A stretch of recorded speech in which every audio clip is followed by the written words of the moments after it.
Hey everybody, Rob here, and coming up it is my review of the most anticipated and the first big film of the summer blockbuster season. It's The Avengers: Age of Ultron.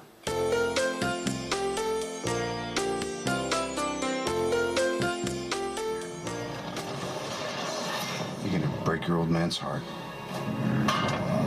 If I have to. I would have to break anything. You believe in peace, then let us keep it. I think you're confusing peace with quiet. Yeah? What's the vibranium for?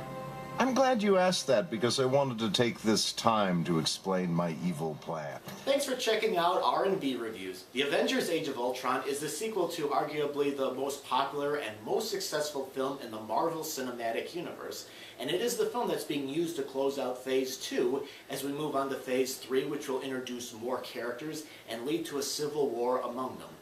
After kicking the film off with an action and witty battle against Hydra, the motivated Tony Stark, played by Robert Downey Jr., wants to jumpstart a dormant peacekeeping program with Bruce Banner, aka the Hulk. But what emerges is Ultron, an artificial intelligence robot bent on human extinction, and the Avengers must band together and defeat their toughest enemy yet. And also along for the ride are Quicksilver, played by Aaron Taylor Johnson, and Scarlet Witch, played by Elizabeth Olsen. And this is only just a small sample of what goes on in this film. Age of Ultron, I thought, was a worthy sequel to the first Avengers film.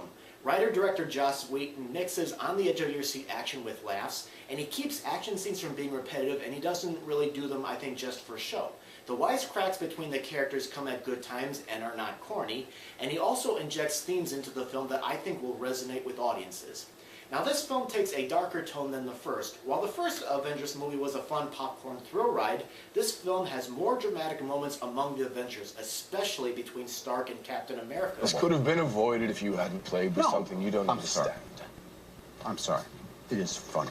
It's a hoot that you don't get why we need this. Tony, maybe this might not be the time. Really? That's it. You just roll over, show your belly every time somebody snarls. Only when I've created a murder bot. We didn't. We weren't even close. Were we close to an interface? Well, you did something right. And you did it right here. The Avengers were supposed to be different than Shield. Anybody remember when I carried a nuke through a wormhole? No, it's never come up. Save New York? Never heard that. Recall that?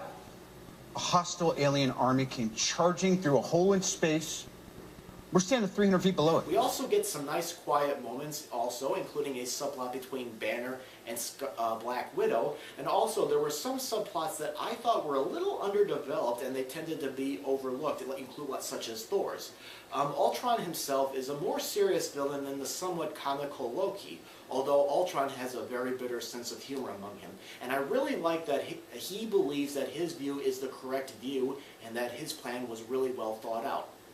Now, two of the new characters, the twins, Quicksilver, who can run at superhuman speed, and Scarlet Witch, who has the power of telekinesis, I thought were nice additions to the film. Johnson, I thought, made a good, determined yet broken Quicksilver, while Olsen's performance, for me, I didn't feel quite as strong, and I thought her accent sounded a little bit cartoonish. Age of Ultron, I thought, was a fun, smart film. While the film has some uneven moments and there are some characters that didn't really get a chance to develop over others, I thought it was an exciting thrill ride that really stepped up from the first Avengers film, which I still think, ironically, is still the better of the two. I do recommend Avengers: Age of Ultron, and if you haven't checked it out in the theaters yet, consider going to check it out. Alright, so that's my review of The Avengers: Age of Ultron. Now I'm going to go ahead and open the comment box to you. What did you think of this movie? Did you like it? Were you disappointed by it? Go ahead and post your comments, and if you have any feedback about the channel, go ahead and post that as well. I do read everything that comes in.